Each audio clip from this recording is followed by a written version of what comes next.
Olá, pessoal, seja bem-vindo aí à nossa primeira aula do Nivelamento em Matemática. É um curso direcionado aí para sanar aquelas dúvidas básicas aí que a gente tem dentro, né, da nossa vida estudantil aí quando mexe com números, tudo bem? Então, nossa primeira aula aí, ela se refere à teoria dos conjuntos, que é a unidade 1, o tópico é número 1, tá bom?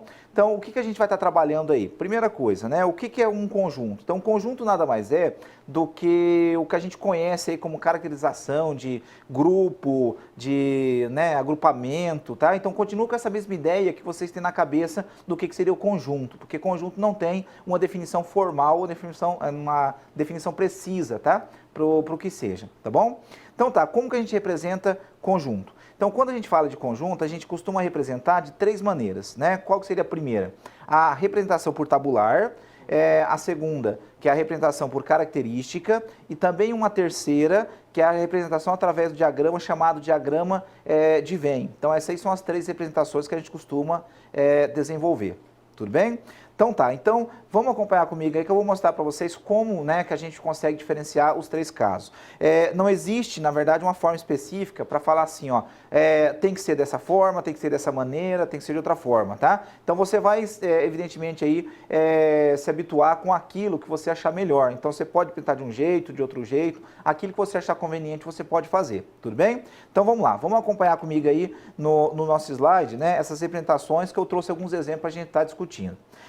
Primeira coisinha, representação de forma tabular, né? O que seria essa representação de forma tabular ou o que a gente chama de tabulação, tudo bem? Então, tabulação nada mais é do que o conjunto ou os elementos do conjunto aí representado entre chaves. Ó, repare que você tem a chave aqui no começo e no final do nosso conjunto. Então, o que você faz, né? Você simplesmente pega lá os elementos, coloca dentro, né, de duas chaves aí, tá bom? A gente tem o que a gente chama de tabulação. Então, o caso do exemplo A e do exemplo B, eu tenho assim, um conjunto S, que é os dias da semana, e um conjunto B, que é 1, 2, 6, 7 e 9. Então, repare que o S é formado por domingo, segunda, terça, quarta, quinta, sexta, sábado. Então, o que eu fiz aqui? Peguei simplesmente aí os elementos do conjunto e coloquei entre chaves.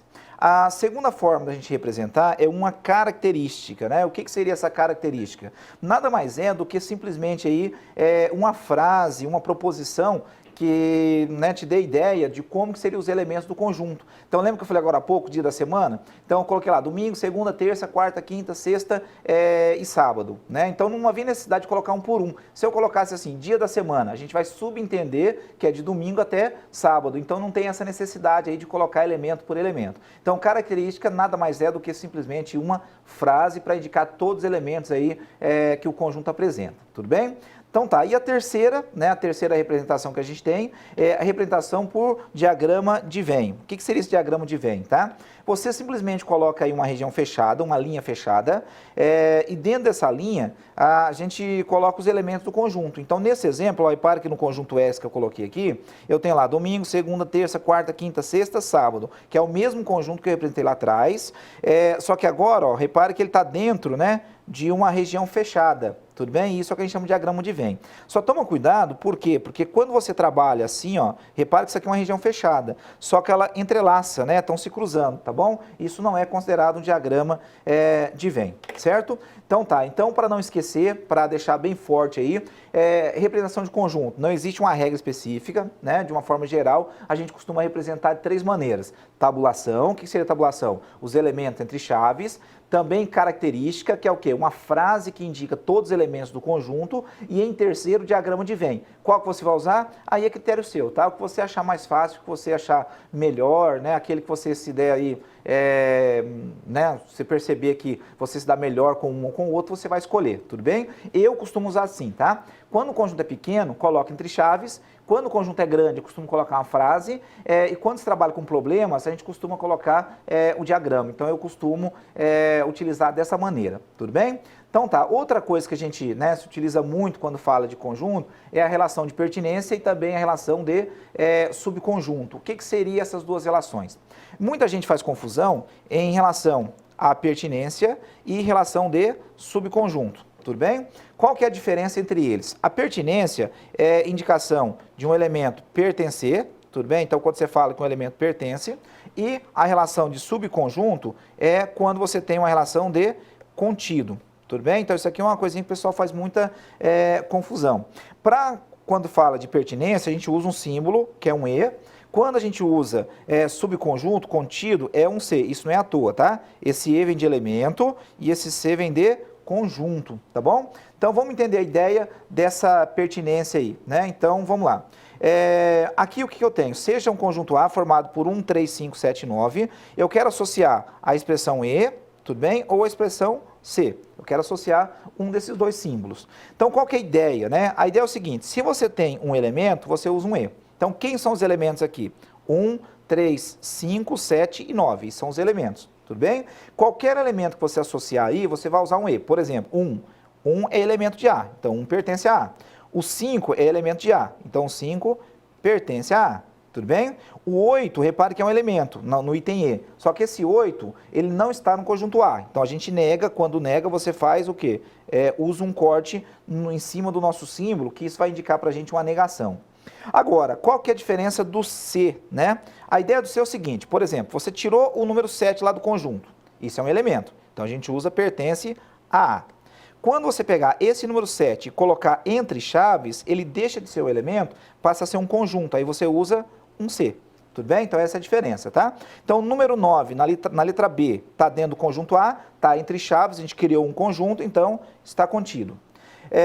O 3 e o 7, repare que o 3 e o 7 também está dentro do conjunto. Então, se o 3 e o 7 está no conjunto, e a gente formou um conjunto novo, né, que a gente colocou chave ali entre eles, a gente usa um C também de estar contido. E do mesmo jeito aí, né, o 2 e o 5. Ó, repare que o 5 está no A, o 2 não está em A, então esse 2 não está em A. Significa o quê? Que esse elemento, né, esse elemento 2 não é elemento de A. Então, como a gente criou um conjunto formado com 2 e 5, eu estaria associando o quê? Contido, só como o 2 não está no conjunto A, a gente nega. Para negar, coloca um risco em cima, tá? Então, a ideia é simples. Tirou o elemento lá, tirei o número 1. Então, pertence a A. Se eu tirei o número 5 e coloquei entre chaves, eu criei conjunto. Então, a gente usa um C. Então, essa é a ideia que a gente tem. Tudo bem? Então, recapitulando rapidinho o que a gente discutiu, né, nesse pequeno período aí que a gente está comentando sobre conjuntos, falamos o seguinte: conjunto é um ente primitivo, né, caracterizado aí por coleção de elementos, objetos, né, essa ideia que você tem na cabeça de conjunto continua valendo do mesmo jeito. Ainda, né, a gente falou sobre tabulação. O que é tabulação? Representar os elementos entre chaves. Falamos sobre a característica, então uma frase que oferece para você aí todos os elementos do conjunto, por exemplo, lá, conjunto dos meses do ano. Então, não precisa colocar janeiro, fevereiro, tá? Então, você já sabe que seria, quando falou mês do ano, já sabe que são todos os elementos, né? A gente tem o diagrama de Venn, que é aquela região fechadinha, aquela linha, né, fechada, dentro lá se coloca cada um dos elementos, lembrando que não pode entrelaçar. E também a relação de pertence, que é o E, e contido, que é C. Qual que é a diferença? O E vem para elemento, o C vem para conjunto. Então, essa é a diferença entre eles, tudo bem? Pessoal, um grande abraço aí e até a nossa próxima aula.